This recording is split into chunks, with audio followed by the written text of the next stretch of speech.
So I wanted to show my little filofax Holborn pocket and how I have it set up. It's the perfect size, it's really soft, and I really wanted something that I could hold instead of a purse. But it also, as you can see, has my bullet journaling in as well. So if I open it up, I have my credit cards in there and store cards in there. I normally have vouchers, money off vouchers in there, but I've run out at the moment. I'm thinking about popping this into here because when you're writing, it's going to be it's not very flat because of the credit cards. So if I put that there, and I have my sticky notes, just a few on there, that means that when I want to write on that page, it's going to be flat. So I decided to fill out my bullet journaling, which is just a simple index with the page numbers,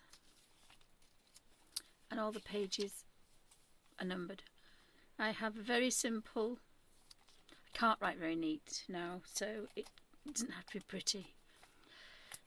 I have other things just in typical bullet journaling, just writing it down, simple pages.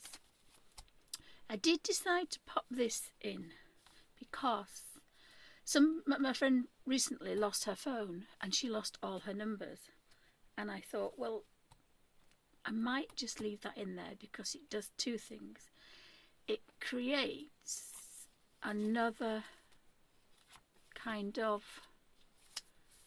barrier between this is things that will last me a few months, but I needed a shopping list and a daily to-do list, and I don't always do a daily to-do list, so having a Monday to Friday it isn't going to be an option for me.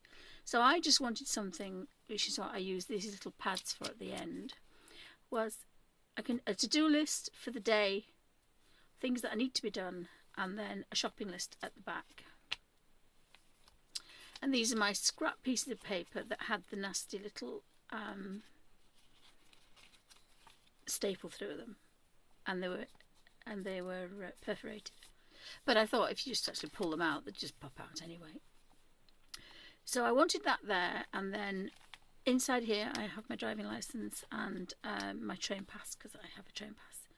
So that's in a secure little pocket, and I was actually quite impressed with this. I bought it at WH Smith's in England, so because I wanted to keep it fairly flat, because inside here I do have my pen, which is quite a fine, it's the Pilot G-Tech 4, and it's the one I don't normally draw with if I'm not using my rotary isograph.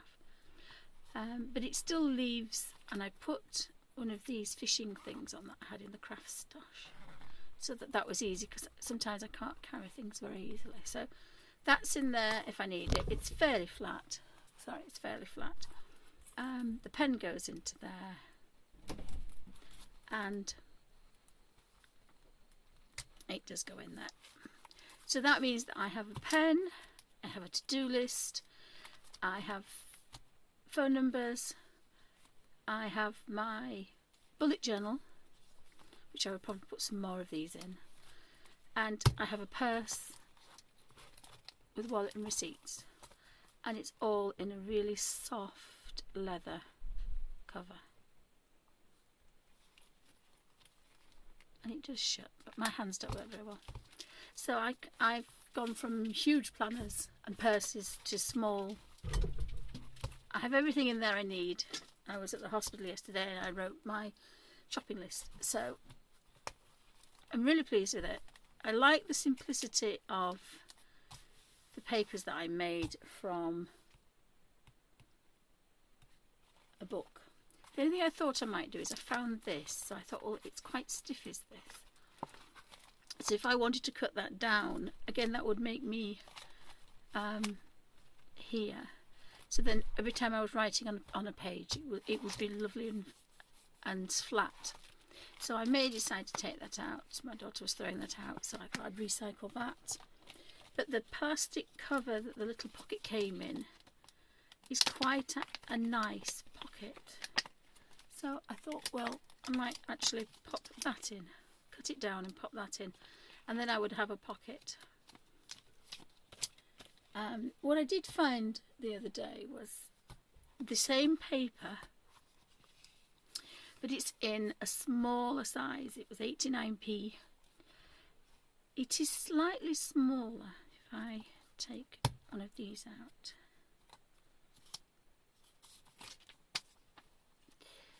it is slightly wider, but not as tall.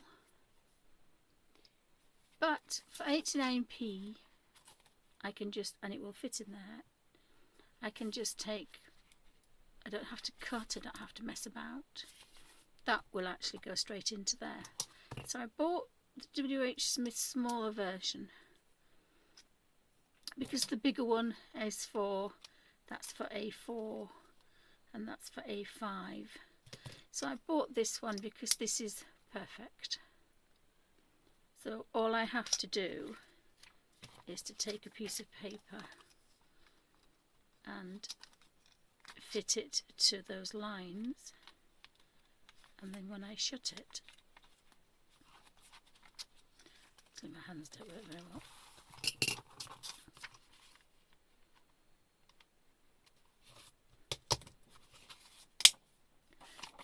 And even with arthritis I can manage that, and then that will just sit in there. So that was quite a nice little find, that.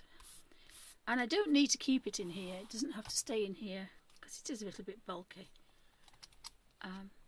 But it will sit with these, and then I can just punch the holes in, pop them in,